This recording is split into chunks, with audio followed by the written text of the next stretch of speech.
Welcome. This is the Eleet Review Podcast coming at you here today. We're going to be reviewing Black Panther, Wakanda Forever. We're going to give our thoughts on it. Before we get started, make sure to like and subscribe and check out our other Marvel content. We reviewed a lot of Marvel projects, shows, and movies on there. Pretty soon we will do a ranking on all of Phase 4 with the shows and the movies, including Wakanda Forever. So just check out this review. Make sure you stay tuned for that video. So we'll break this down like we break down all our reviews. We'll go through all the different aspects of the movie and rate it, and then we'll get our final score. So let's go ahead and start here with the plot. What did you give the plot out of 10?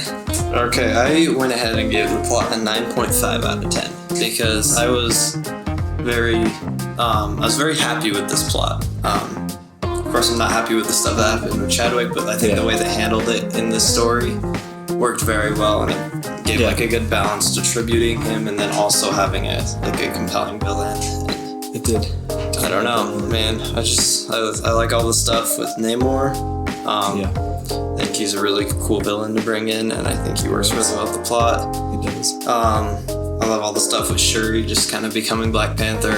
Yeah. The new Black Panther. All that stuff's really cool. Mm-hmm. So I just think this is a super solid plot for especially probably the best plot in like all of Phase 4. What do you think? I agree with that. Yeah, I give it a 9 out of 10. I thought it was a super solid plot. Like you said, like it's the best plot they could have done with what they had. And everyone always talks about that in almost every review. And I agree with it because it's like they had Chadwick dying and they already had a script done by the time he died. Yeah, right. Which, sucks. And they had to rewrite it. And then it had COVID happen, so they had to shut down the movie like a bunch of times. It got delayed. And then there was a lot of on-set problems that kept happening. Like the actress for sure got injured for a long time, and just a lot of crappy things. Even I think some drama on set. So like it was crazy. And they were still able to put out something really good. Because most of the time when all this real life crap happens, a movie can usually get pretty crappy because of it. Same with the show, but this movie I think handled it really good. And the plot did really, really good in addressing Chadwick. I personally loved how they handled it because it wasn't a big focus of the movie, but I think it did its part in really addressing what to do with the character. I kind of like how it just started off and we had things kind of just happening, like where he's dying. And they had their funeral for him, and then they go a year later, time jump. I thought that was smart to do. And the funeral I thought was really well done. It was cool. It was really interesting to see the coffin and the way they all are gathered together, almost in like a celebration of his life type way with the mural and stuff. And then the opening Marvel credits were really cool because they included it. I was hoping they would. They made that a long time ago, but they put it in the movie, thankfully. And then, of course, the ending too with the scenes of Chadwick when Shuri's finally letting him go, I thought was perfect. And yeah, really, really solid plot. I can't quite give it like a full 10 because I will. Like, it's not much of a problem I had, but like I see why people have this problem where it's like kind of all the stuff that has to do with the American stuff, with the agent. I was gonna mention that, but I forgot. And with Ironheart as well, it's kind of just added on there to be, I think, setting up MCU stuff, which it has to happen. I know it has to happen, so I think I was fine with it. Like, it's not a big problem. It's short enough. But I was okay with like the Ironheart stuff. I thought that stuff was cool, but I think like all the Morgan Freeman stuff. Just didn't interest me, like him in his house. Same. The one girl. And look, all his scenes were short and there weren't too many of them.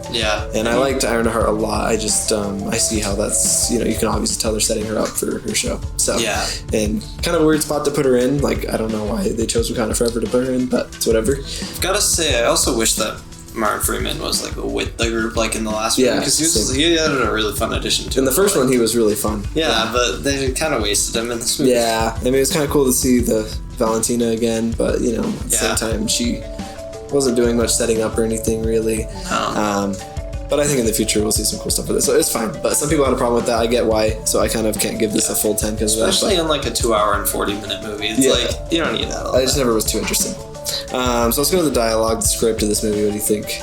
I went for a 9 on this because I thought it was really good. I think all the characters had good dialogue. Although the American stuff was fine, I guess. I really liked all the scenes that Namor had whenever he's talking to Shuri. Shuri, I guess. All that stuff's really good. Whenever they talk about Chadwick, it's a really good dialogue. So I think overall it's got some good stuff. Nice. I gave the dialogue a 10 just because I couldn't think of any issues with it that I had. I thought there was a lot of good lines in here, and I thought there was some really good delivery. especially from Angela Bassett as the queen. Like, I thought she did great. Her speech to the UN was awesome. I love that scene. Even when she talks to everybody else in their meetings and stuff, just like all the things she says to Shuri, like I just thought she killed it. She did great. And her lines were really, really well done. I thought Shuri too just like killed it with everything she had to say. And there was even some good comedy sprinkled in there, but like not too much. And it's like it was nice after like all of these Phase 4 projects of just so much like comedy. Mm-hmm. You know, Thor: Love and Thunder was so much comedy. This is like a genuine. This felt more like how the MCU's usually done it. Like in the past few phases, this is the type of mix like of some good comedy sprinkled in, but it has its serious moments too. And that's where I was glad we're happy to get back to that because a lot of things lately have not felt that. And I hope they keep like this sort of format. Me too. And I think this was like the most important movie to keep serious. It was, and they knew that. I also want to mention Killmonger showing up in his dialogue, his whole speech that he has to her. That was super good. So good. Yeah, it was a pleasant surprise to see him. Yeah, for sure. And yeah, you're right. His delivery was good. I think it played a good role in it, and the way Shuri handled that too. And Namor too. I think Namor had some great speech and stuff, and I thought everything he said made a lot of sense and like made him a compelling villain. They gave him really good lines. And Okoye had great lines, like M'Baku had great lines. Like I just think everyone had a really solid script, and it just had the right amount of funny when it needed to be, and then besides that it was just solid. So it was really refreshing. Maybe if like the rest of the MCU hadn't been so funny and jokey, I could be like, okay, this is just like everything else. But because it's been so jokey and pretty bad for the most part lately, especially with just like She-Hulk and Thor and all this stuff, it's been nice to finally have something kind of serious there for at least the tone that we've been wanting. So 10 out of 10 there. What about the visuals in this movie? I went with the 9.5 for the visuals because I really love these visuals. I think it's like especially compared to all the stuff in Phase 4, it just nothing's looked like that great, honestly.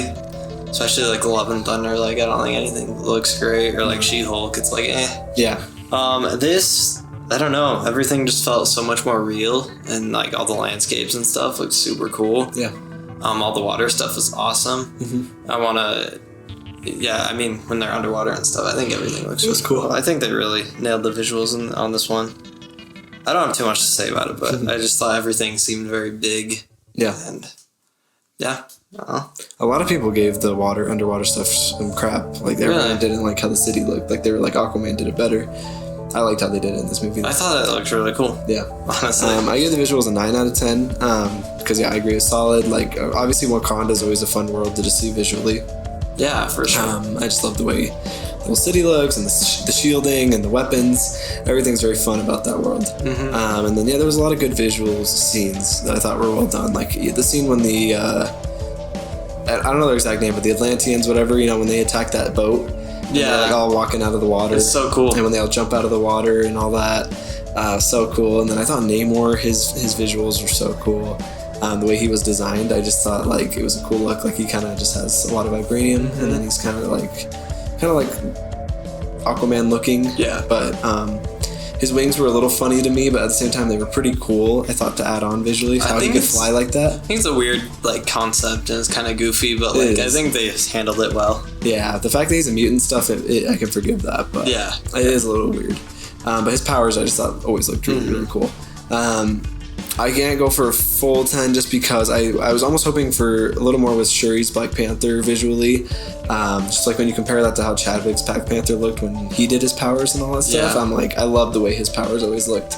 Obviously there was some bad CGI at some points in that movie, but for the most part, whenever he does his like slams with the purple and all that, I always thought that was so cool. But Shuri didn't get too much of that. I don't think we didn't even get too much of her as Black Panther though, so I don't criticize that too much. Yeah, we didn't get too much of her as Black Panther, but I wish that they would have had her a little more of her as Black Panther, and I wish in her fight with Namor we could have seen more of that.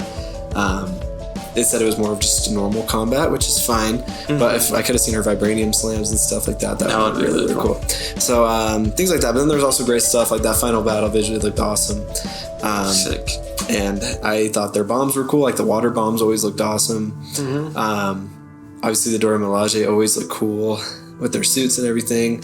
I don't know how I feel about those like new blue suits they had. I thought they were okay. They were a little goofy looking, especially on Okoye. Like, I don't know, just kind of looked like Predator to me for some reason. Yeah, I kind of agree. So I can't go like full 10, but I still gave it a 9. I thought it had a lot of good visuals.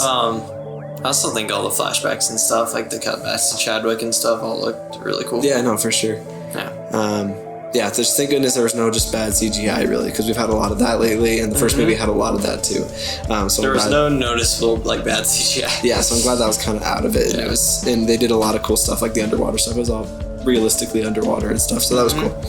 Let's go to the action of the movie. What do you give it? Give the action a 9. Okay. And I could maybe go a little bit higher. I feel like every time I see like the action in this movie, like there's not like, I mean, it's not like a full action movie or anything. I wouldn't say, but whenever they do it, it's really cool. I want to mention like the opening scene with Namor when they're underwater. It like genuinely kind of felt like a horror movie. Yeah, it was cool. I thought that was super cool. I agree. When I was watching it, I was like, wow, this is really cool. Yeah, agreed. I think any of the combat with Namor really is really cool. I think they did really good with like all the stuff at the end with her fighting him. Yeah. All that was really cool. Trying to think of some more action scenes, but you can go. Yeah, I gave the action a 9.5 out of 10. It was so solid. Yeah. Like once again, not really much CGI. When Namor attacks Wakanda for the first time, it's dope. So cool. So intense. Even M'Baku having his little slams and stuff I thought was fun. Yeah. And then Namor, once again, his action was just cool because you could feel how powerful he is because he can just kind of fly and slam into things. There were actual like stakes when he was attacking. There was. I mean, when they all were someone attacking. died. Yeah. And I mean, the action with the car chase scene and when they get to that bridge and Okoye is fighting those Atlanteans and stuff, like that was cool because the stakes were high there too. Like that guy was so powerful, and she kept stabbing them and then they would die. So that was some awesome action. I also want to mention that too. I think the blue people looked really cool. They did, especially when they're fighting. They were cool. It was like, it was really sick. Yeah. Well, once again, their bombs are cool. And then the final battle I thought was awesome on the ship and stuff, like how they're climbing up the ship and then the Dora Milaje are like flying, like kind of flying down on things and attacking them kind of sideways on the ship. And then the battle with Shuri and Namor, like it wasn't long, but every time it happened I was really into it because their combat was awesome. There was a second there where I thought she was straight up gonna kill him. I was Same. like, okay. I thought she was too. But their fight was cool, especially how he was getting kind of weaker and you could see that. Yeah. And then when she blows that fire on him from the ship and then he kind of just falls on the ground. It was really, really cool. No, it was solid action. Still some of the best action I think we've seen so far in Phase 4. For sure. I like that action a lot. I'll take any of that action over like the ending of Shang-Chi. And like the first Black Panther ending, like everything. The was Black so Widow better. ending. Like I thought this ending was a lot better than all yeah. those. And especially the Disney Plus shows because those never end very good. It was a good ending for the movie to have that action. Even though it wasn't crazy long, I thought it was a good way to end the movie. Yeah. What about the characters? What do we give the characters in here? I gave the characters a 9.5. I think that everyone handled it really well. I think the only thing that drags it down a little bit is just the Martin Freeman stuff and the girl. Yeah. I didn't love that too much, but I think everyone did a great job at I don't know, like Shuri did a really good job stepping up and she did. It's like that's a lot to take on. It is. That would be a lot of pressure, but I think she killed it. She did. And then the Queen did great, of course. Oh yeah. Every scene Big with time. her was awesome. Big She did time. some amazing acting. Yeah. Sad days that she died. I know. That's crazy. Namor was like one of the top MCU villains, honestly. I think he's like top 10 MCU villains right there, and he's thought he was awesome. Okoye was really cool. It was kind of sad to see her like have to dip for a little while in that movie. It was sad, yeah. Cool way to introduce Ironheart. Yeah. So overall, like really solid characters in this movie. I think that they really nailed them. Yeah, I gave the characters a 10 out of 10. I thought everyone did their role so good. They all stepped up to the plate. Oh yeah. And it would have been so easy not to step up to the plate and just kind of decide, hey, let's not make this movie. Yeah. Maybe I won't give my all in this movie because we don't have Chadwick. But they all stepped up and did the best they could in their roles, especially like the Queen, like she really stepped up. Because in the first movie, I honestly didn't care much about her. I don't remember her very much in the first movie. She's always been kind of sidelined. Yeah. Stuff. In this movie, she took that and was like a queen, which is cool. Shuri, like you said too, like Shuri, I still never cared about her much, and in this movie, she totally amazed me. Yeah. I wasn't even. I was thinking she'd be Black Panther, and I was like, I don't know how I feel about her being Black Panther, but I actually ended up really loving it. Yeah. And M'Baku too. I mean, he was awesome in this movie. And even Killmonger's little scene, he killed it again too, and that was a good surprise. Martin Freeman, even though I don't like his plot stuff much with Valentina, like they still did their characters very good. Like I still like his character a lot. He's always just a good time in that role, like him with the Wakandans. Every character stepped up and killed it. Even like this little son at the end with the post-credit scene, I love that son. Like I thought that was really cool. It was really heartwarming to see that. And same with that girl. I can't even remember her name too, but she also was good. She was only like halfway through the movie, but she was great. Ironheart was a lot of fun. She was funny. She wasn't really cringy. I thought like she was kind of our best like new addition kind of. Kind of like I compared her kind of to Doctor Strange with America Chavez, and like I kind of liked America Chavez, but she was kind of cringy too at the same time, a little much. But like I thought Ironheart was a good kind of subtle introduction where she kind of fit in very well with the Wakandans and stuff. So she didn't feel too forced. She wasn't like a little too jokey or anything like that, but she was pretty funny and lighthearted, but also emotional, and I like that too. I also want to mention Shuri being able to do the Bombay thing at the end. On the ship. That was awesome. I thought that was super cool. And when she shows back up with Namor and they both are kind of standing next to each other. That was so cool. Yeah, and then Namor, I mean, he was a good villain. I agree. Like top tier. He made a lot of sense. He's once again better than these Phase 4 villains have been, like easily. Because he was just another leader in another country who wants to kind of stay hidden. The way he got his name was really cool. Yeah. I liked all the backstory stuff. The fact that he's a mutant is really, really cool, and he says he's a mutant, which is awesome. He's like the first mutant introduced in the comics. And yeah, the guy's just, his accent and the way he comes across, I just thought he was really awesome. And it's like, you see him in the comics and he just looks so stupid. He does. Not gonna lie. Yeah. They made him look really cool in this. They did. They made him look cool, and he's like sympathetic, and I thought him with Shuri was an interesting combination because I don't even think Shuri wants to fight him. No. Like she understands what's going on, but then he's also just a little misguided where he's like a little too hard into his philosophies. Yeah.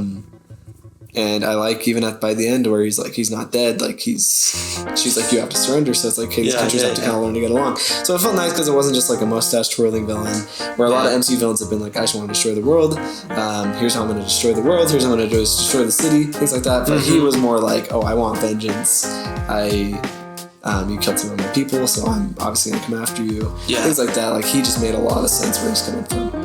And those make the best villains. Is when they make sense. That's always been the best MCU villains. When they make sense. So man, it was so annoying at the end though when he's like still using Wakanda. Yeah, he is. That last scene with him. I'm like, come on, man. Yeah, I know. Killmonger again. Yeah, Killmonger showing up. Yeah, of course. He was just like his when I saw the back of that throne though, I'm like, I think Killmonger's on there. Yeah, I kind of called it. It was a pleasant surprise. Yeah, for sure. So, what's your final score out of 10? I got a 9.3 out of 10. Okay, I got a 9.5 out of 10. I would have gone for a 9.5 out of 10. It's really, really solid. Yeah. So we can talk Rotten Tomatoes audience score real quick. So Rotten Tomatoes scores an 84%. Do you agree with that? I would go 90. Yeah. A little bit higher than 90 probably. Yeah, I'd be in the 90s range. Yeah. I think 84 is a little too low. Yeah, for sure. The audience score is 95, and I mostly agree with that. Maybe a little too high, but I like that. I like that a lot. So at least they're both pretty even. That's what's been nice. A lot of movies lately have had critic scores be like really low and audience scores been really high, kind of like Black Adam. You know, like a 30% versus like an 80 or 90%. This one's nice where they're pretty balanced. So you know it's both liked it. Yeah, it's a pretty solid movie. So I'm glad people like this one. I really am, because I was really going to be upset if this was a movie that flopped. If it came out, this had all the Phase 4 problems. See the early reviews and they're like, eh. Yeah, which was happening with every movie that was coming out. And which really disappointed me with Thor, because I was really excited for that movie. Really disappointed me with Multiverse. Yeah, Multiverse as well. Still loved it, but yeah. So, Phase 4 was rough. We'll definitely talk about it, but this was, I think, the best Phase 4 movie. I don't know if you agree. I know everyone's saying No Way Home's the best, and I get why, because like obviously it was a cool theater experience, and you brought all the Spider-Man back. Like, frick yeah, all the villains are back. Yeah, I think. But this movie, I thought was a better movie than No Way Home was. I agree. It had more work. Hype level and like fan level. I don't know. Like fan No Way Home service and all takes that. No Way Home Yeah. takes it. Yeah, I agree with that. Like I had a lot of fun with No Way Home, of course. But when you actually look at the plot and all that, it's really not that crazy good. It's really simple to try. It's a really simple explanation. Like you use Doctor Strange to get all these villains and Spider-Man in there. So once it happens, you're like, wow, this is awesome. But the more I've seen that movie, the more I've been like, yeah, I didn't have to do that much work to write something cool and make all those fans happy. Exactly. Like, you just bring Spider-Man back and we're sold. This movie had a lot of work and it had to really write something solid. They did. And it wasn't going to win over the fans easy. And if they didn't nail it, then like people could have hated it. Yeah, and everyone's been hating Phase 4, and this movie had a lot resting on it to end off Phase 4, and it did it really good. It did great. So yeah, we'll talk about Phase 4. Obviously, it's been a rough phase, but we have a lot of thoughts on it. We can dive into it. We'll do a ranking on it and talk about Phase 4. So anyway, there you guys have it. Make sure to like and subscribe. Comment below what you thought of Black Panther: Wakanda Forever. Do you agree with the 84% Rotten Tomatoes score and the 95% audience score? Let us know. And you can also drop us your Phase 4 rankings as well as you want. We'll bring out that video to you soon. Yeah. And we'll probably talk Andor sometime soon here. There's some Star Wars stuff to talk about. So stay tuned for all of that. But you guys have some great holidays. We'll see you guys soon. And see you guys later. See you guys.